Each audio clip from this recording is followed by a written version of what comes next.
So let's talk about something that might be interesting to everyone, and we'll talk about relationships.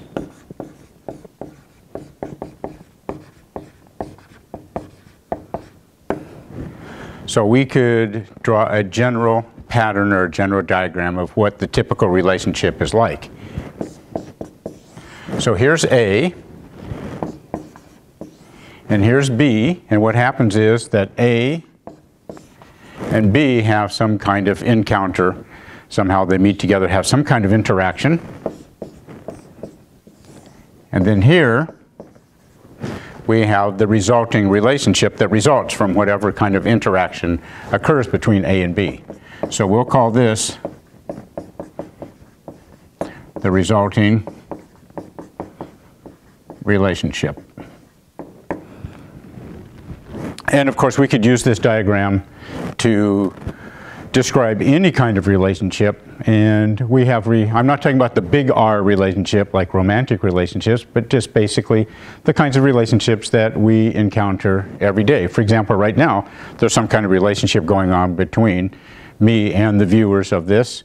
If people stopped on the way in the morning on the way to wherever they're going to work or school, they may have had a relationship with the barista who prepared their coffee or the clerk at 7-Eleven who prepared their Slurpee. We have relationships between employers and employees. There's relationships between brothers and sisters, the relationships between parents and children. So we have all kinds of relationships that go on each and every day. And so this diagram right here would describe what would be the typical relationship or the typical scheme or structure of a relationship. Now we might ask the question then, is this a good relationship or not? So how could we tell whether or not this is a good relationship? If we think about relationships in general, what is it that we look for in relationships that would be factors or ingredients by their presence or by their absence would let us know whether or not this is or isn't a good relationship? So we could make a list of general kinds of characteristics or general kinds of components, and I think a lot of times people say, well, trust. A good relationship is one where trust occurs. Also maybe honesty. Many times people will mention honesty, or I think Aretha spelled it out for us many years ago, R-E-S-P-E-C-T, respect. So we look for and we value when we find respect in our relationships. And one thing that the ladies usually mention is communication.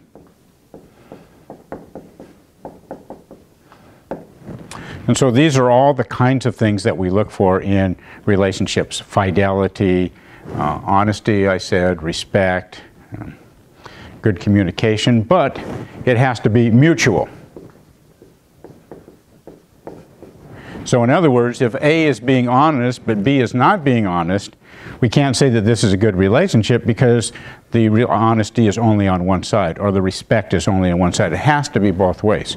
So we say a good relationship is one where we find these kinds of things. And we can say that these are expectations. So these are the kinds of expectations, what people anticipate or expect they will find in the relationship. And when we do find these things present in our relationship, then happiness occurs. So we could say that a good relationship is one that brings happiness to the participants. So behind all this, when A and B, before they enter into a relationship, usually they have some kind of purpose or some kind of expectation of what that relationship will result in or what that relationship will bring. So we can see that a good relationship is one that results in happiness that meets or exceeds what our expectations are. So for example, if I'm in my vehicle driving to school and I'm having a relationship with the other vehicles on the road. So when I leave, my anticipation is, my goal is to arrive on campus on time. So what happens is when I'm driving along and I'm having a relationship with the other vehicles and we're moving, and if B decides, oops, I want to make a left turn, then what B is going to do is B will move up and then signal, communicate, and then I will slow down and let B go, or else B will slow down behind me and then make the turn. So there's respect between the various vehicles as they cooperate and as they work together in order to accomplish what their goals and their purposes are. So how do I know if I had a good commute or not? Well, if I arrive on campus on time, then I know I had a good commute because I met my expectations, I accomplished the goal, what I wanted for the purpose of my relationship. However, if I'm driving along and then B speeds up and cuts me off, or B gets behind me and starts flashing his lights and honking his horn because I'm going slower than B wants to go, or something like that, I may find that I'll arrive at campus on time, but I'll be in a bad mood because of the rude behavior or the lack of respect I got from the other driver. Did I have a good commute? Well, if my goal was to get to campus on time, and I did arrive on campus on time, then I did have a good relationship with the other vehicles. However, if my purpose or my expectation was to arrive on campus on time in a good mood, then it wasn't a good commute because I didn't fulfill what my expectations or what my goals were. So we could say, how do we know if a relationship is a good relationship or not? We could say a good relationship is one that meets or even exceeds the reasonable expectations of all participants.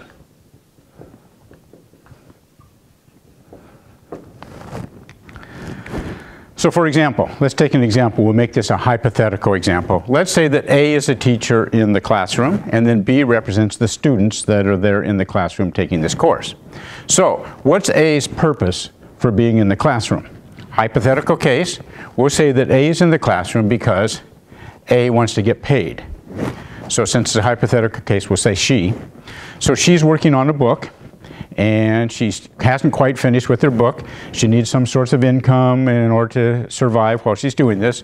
So what she's done is she's taken this temporary teaching job for a quarter or two, and she just wants to do this so she can earn enough income and work on her book. So her purpose in taking the class is to get paid so that she can be able to work on her book.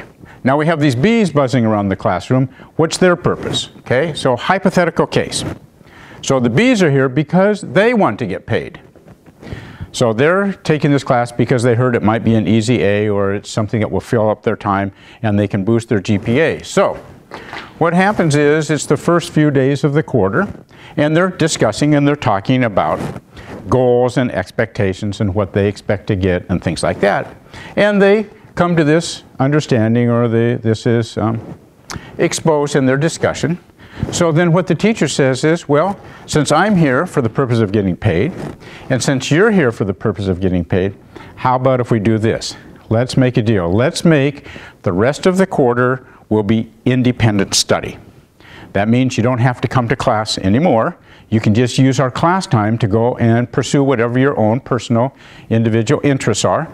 If you want to go to the library and just work on updating your Facebook page, or doing your research for another class, or just following whatever your interests are, that's perfectly okay. In fact, you don't even have to come to the library. You can stay home and work on your Facebook page, or maybe you want to do some in-depth research on what kind of programs are on the Cartoon Network in the morning time. Then you can just stay home and do all that research on your own there. So as long as I get, she says, as long as I get my paycheck every 2 weeks, I'll be happy. And what we'll do is, let's meet together again the last day of the quarter. And on that last day, then, as long as everything worked okay on my side, then I'll give everybody a 4.0. So that's what she does. So she does that, and they do that, and then they do all that. At the end of the quarter, she gives everybody a 4.0 out of the class. She's been able to use that time to work on her book and be able to support herself during all that time. Now, they've been honest. They've trusted each other. They've respected each other. There's been communication. They've cooperated. They've done things together. So what do you think? Are they having a good relationship or not? So think about that, and then write down or discuss what you think is, are they having a good relationship or not, and why? That's it.